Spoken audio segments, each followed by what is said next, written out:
A fun Friday episode. We have baseball trivia, name that war, and much more. Let's get started.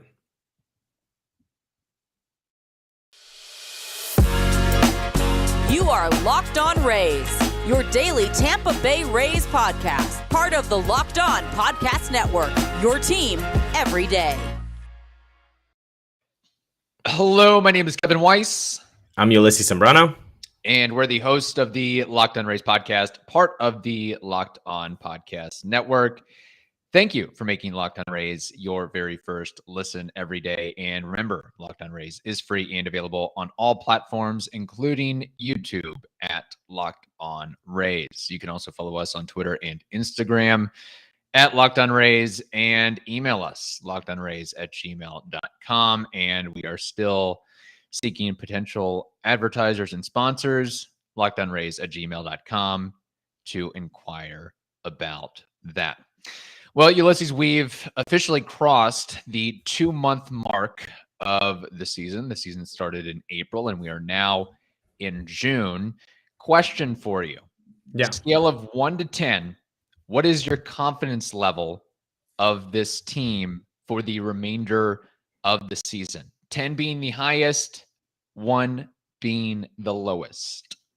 I would say an 8.5.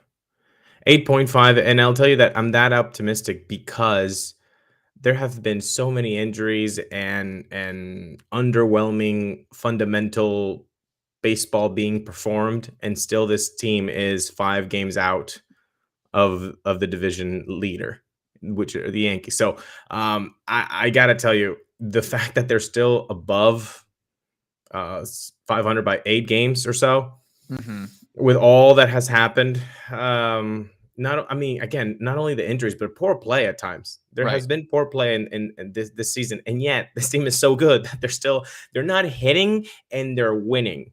Like this is how good this team is.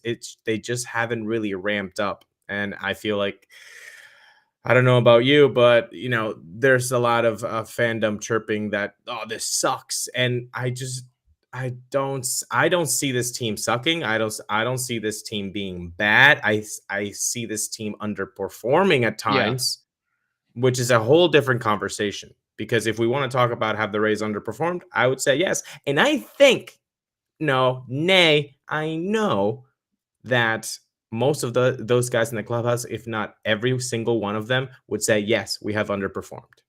Yeah, their performance level mirrors a 500 team at times, and the fact that they're at where they're at now as of this recording, they're just slightly behind the Blue Jays in the AL East standings, but right in the thick of it. Like, you can't go down from where they're at right now. And I like how you pointed out the injuries. Not saying that all the guys that are going to come back are going to light the world on fire or be successful. Heck, maybe not all of these guys come back. They have setbacks. Something happens, one reason or another. Just the expectation that we're going to get, 8, 9 guys back into the fold and this team is going to win 100 games or be on pace to win 100 games isn't going to happen. But a combination of some of these guys have to bring something to the table, like Brandon Lau, like Wander Franco, like Shane Baz, like JT Chagua and Pete Fairbanks and Yanni Chirinos and Andrew Kittredge and Luis Patino. And yeah, I think it sucks the way they've performed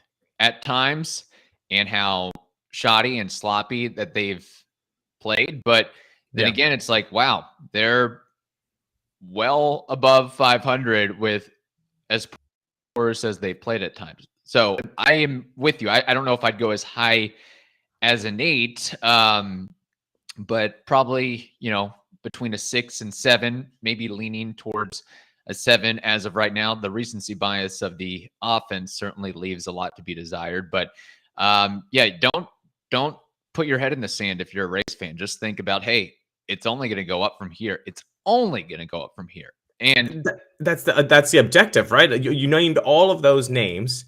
That can only help them. I mean, the fact that Jeffrey Springs has come out of nowhere, that should be Springs jerseys and jerseys should be bought right now because of the way that he stepped up. That's what we're talking about when you say step up. That's a guy who is taking the opportunity and doing everything he can to make a name for himself as a starting pitcher, and why not? I mean, isn't that everybody's dream? If you can throw a 90-mile-an-hour fastball, it's like, I'd rather be a starter than a reliever. And so now Right. he's getting that shot and he's doing that. So nobody could have predicted that. Nobody in Rays fandom would have done that. And look at what he's done. Drew Rasmussen has been really, really effective. Yeah, there's been a couple of bum starts, but for the most part, really good. Same with Corey Kluber. I mean, Shane McClanahan, for God's sakes. I mean, this guy could potentially be an all-star this year if he keeps it up. So from the pitching side, I think with all the injuries that they've already dealt with, it's amazing that they have pitched this well. Right.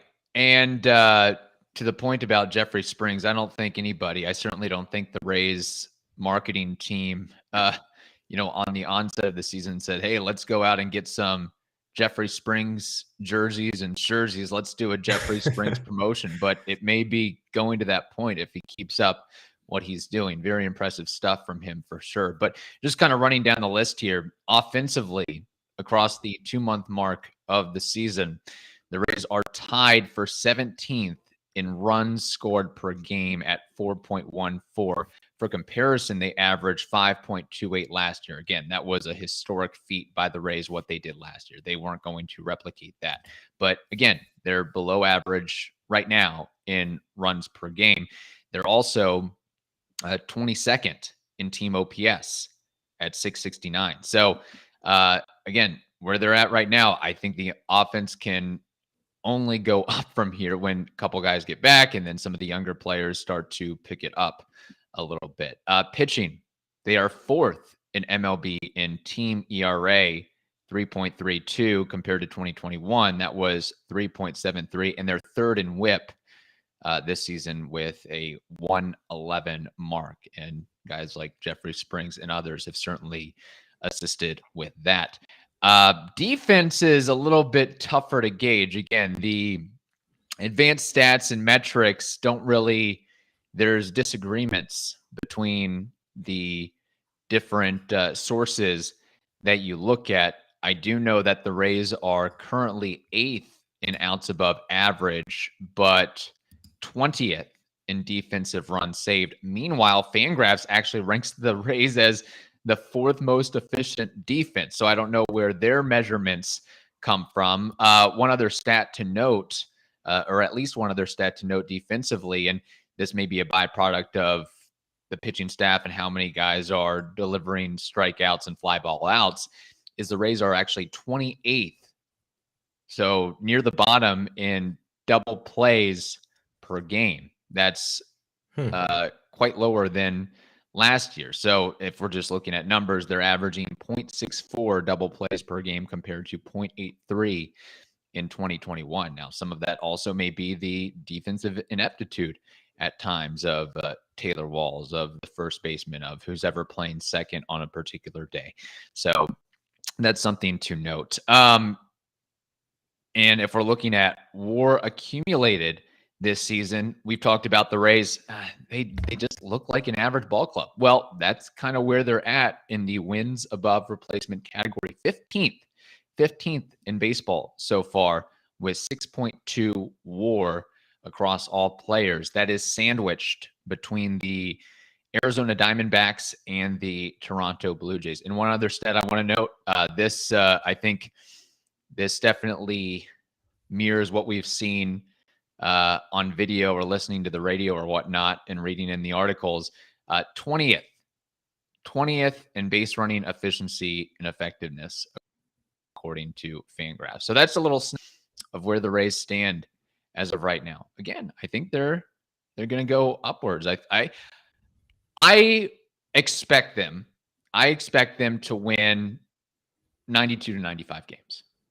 Yeah, and that hasn't changed because I think our prop bet was 94 games. Like the over under was 94. So we're still right there. I think this team has underperformed, and all of those stats that you're talking about basically note that. Now, if we want to play devil's advocate, or my favorite phrase of 2022, if we want to red team this thing, could also mean this team is overperforming. Right. As in, like, they shouldn't be 5 games out of the Yankees, and they should be 10 games out of the like that. I know why people would say that, and I understand that. I just don't think that that's what this team is about. I think with Walls and Bruhan and all the rookies, the Lows, the Paredes, the Arandas probably that we're going to see this year. Yeah. Some of one or two needs to step up and say, I'm here. You don't want to put me down in AAA. I am sick and tired of taking bus rides. I'm in for the plane. And again, how are we going to find those spots? Probably some trades are coming, and that might be where the rubber meets the road of, hey, we're going to, not saying this is going to happen, but a more experienced veteran type player gets ousted on this Rays team to, I hate to say it, but again, the Rays, I don't know if it was deliberately or not deliberately, but they took a step back from 2021. They had a window there where it's like, we won 100 games. We got disappointed in the first round of the playoffs.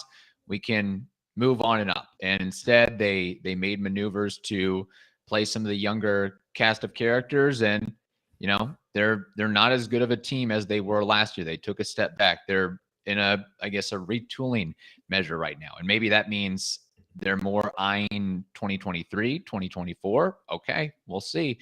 But I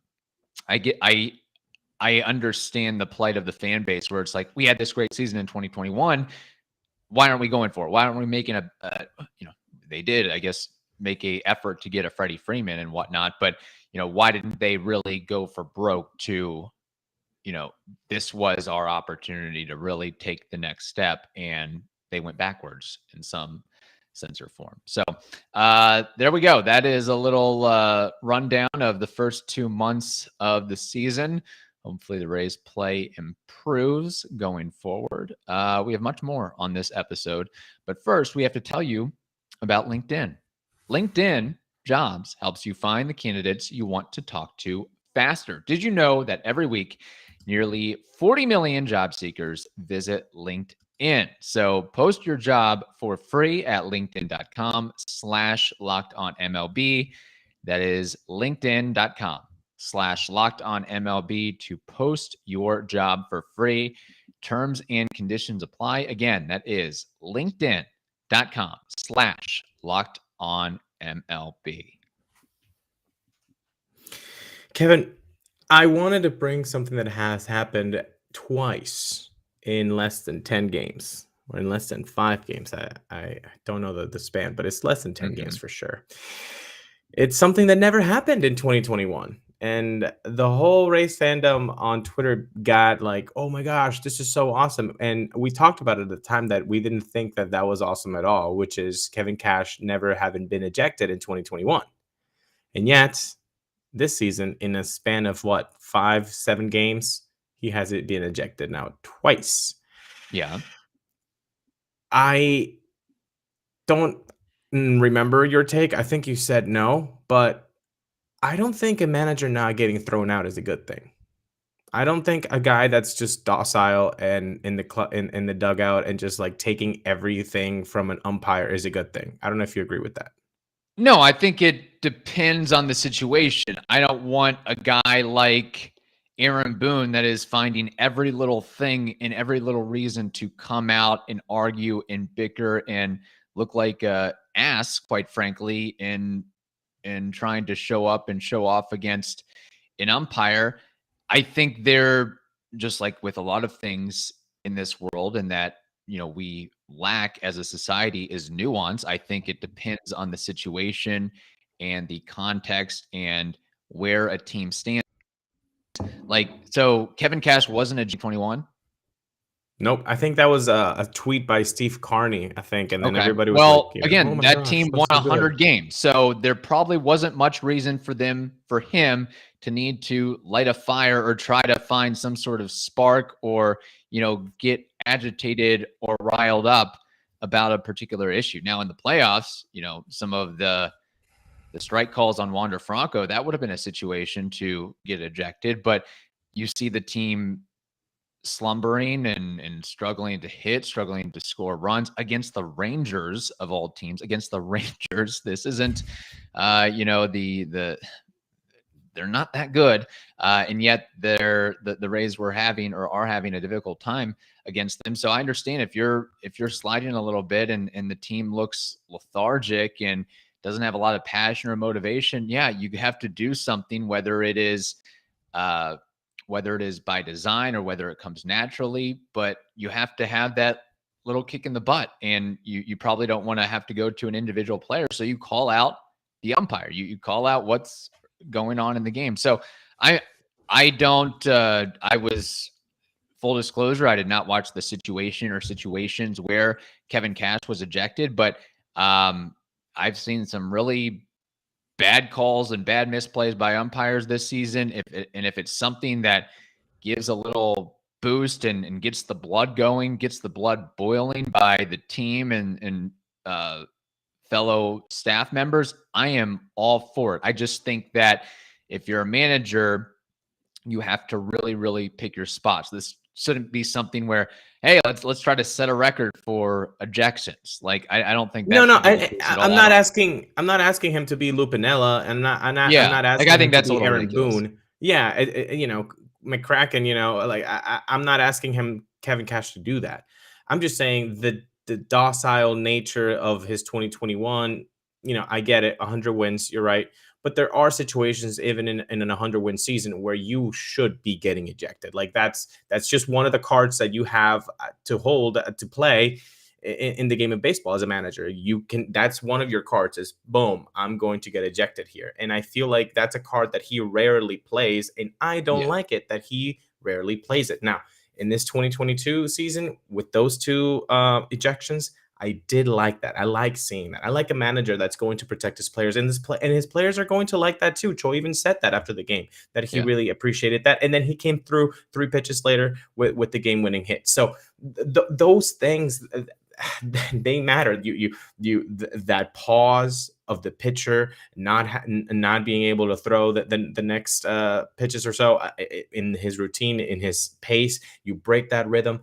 I mean, that's a very powerful card that the manager has to play. And I've always disliked that Kevin Cash doesn't use that more often. And I'm hoping that in 2022, we do see that a little bit more. But like you said, there's a spectrum. There's a spectrum of being completely docile, which he showed in 2021, or being, Lupinella, Aaron Boone, which is ridiculous, right? So he has to find a little bit of that common ground. And I think from the slumbering offense, from the ump show that we have seen in 2022, maybe those little factors can increase, his fire, because I think it's needed. And I think the fandom should deserve somebody who is also getting kind of riled up at the stuff that is happening on the field, and not just like, chewing on his lip. Like you gotta go out there, man. Like it's good. It's good. We as fans like that. We as fans, what happens after the umpire, the umpire tosses the manager? Do people get, do they boo the umpire if it's their home? No, they love it. They love it. They like seeing the guy that's filling out that lineup card to feel about the game as much as the fan does. Yeah. Again, I think it depends on the situation. I think one reason that Kevin Cash has been so successful and that he fits in the Rays mold and system is because he is docile and because he is relaxed in some sense. I think it also depends at who is pitching or who is at the plate. How does a particular player react to something like that? So again, I think it depends on the complexion of the team, the complexion of the roster, what guys click to and don't click to. Like you cannot treat, there's players in that organization and players in any type of sporting realm that would not react well to that don't like that fiery type of umpire, that don't like that fiery type of coach or manager. So I mean, if we're doing an over under, I think, looking at where this season has gone and how there's been some struggles, team has, lacked energy, passion, and fire at times, then I think Kevin Cash might come out more with those types of instances. Last year, I'm sure there were times where it could have called for him coming out and being ejected, but again, things went pretty well on that 100-win season. And sometimes you also have to consider what happens after the manager is ejected. Do you trust the next guy up, the next coach, to manage things and run things? Because Boy, if you're you not don't, confident then in they that better not guy. be a bench coach. If you don't trust that the guy next behind you is gonna, they shouldn't be a bench coach. That should be out the window. That should not be a problem. Right. But there's also a reason that the guy's a bench coach and not the manager. It's not as good as the manager, right? Or there's only 30 spots, and so people need to take their time. Yeah. So Yeah. I don't know. I mean, it's great that, again, I think, the fan base is looking for something, looking for, some sort of spark. And this may be it. If there's nobody on the team right now that's, there's not a Tommy Pham type of guy, then maybe it does have to come from the manager there. So I understand that as well. I don't know if I'd, want to see this, the act, a dozen times or whatever, but, pull it out when you have to pull it out and go from there. So. Yeah, exactly. Pull it out when you need to, because it's a good card for cash to play. And another card that you can play is go to built.com. Why? Because Built granola bars are here. They come in 3 unbelievable flavors, people: chocolate peanut butter, chocolate coconut, and white chocolate berry. In fact, if you want to try all 3 flavors, you can get a mixed box at built.com right now. And let's talk about the facts here. 150 calories, 15 grams protein, only 4 grams sugar. And guess what? These Built granola bars are also covered in 100% real chocolate, just like you want them to. So today, go to built.com and get your Built granola bars right now. And be sure to use the promo code LOCKED15 and get 15% off your order. So today, go to built.com, use promo code LOCKED15 for 15% off at built.com. All right. It is a Friday episode, which means we have baseball trivia and Name That War. Ulises, what do you have for trivia today? Well, for trivia, we're going to make it super simple. We talked about how the team has been doing this whole 2022 season. So let's talk about hits, because that offense needs more hits. So, Kevin, it's a real, straight down the middle. I want you to name me the top 5 Rays hitters in 2022 with the most hits. Okay, so which Rays have the most hits this season? The top I will 5. say top 5. Just name them off, or does it have to be in exact order? No. You can just name them off. I'll give you the ranking later. Manny Margot. That's correct. He's number 3 with 37. Harold Ramirez. Correct. He is number 5 with 32. Kevin Kiermaier. Strike 1. He's number 6 with 30. Wander Franco. Correct. He's tied for first at 48. Yandy Diaz. Correct. He's number 4 at 36. Okay. You need one more, and you only have 1 strike, so you've got this one.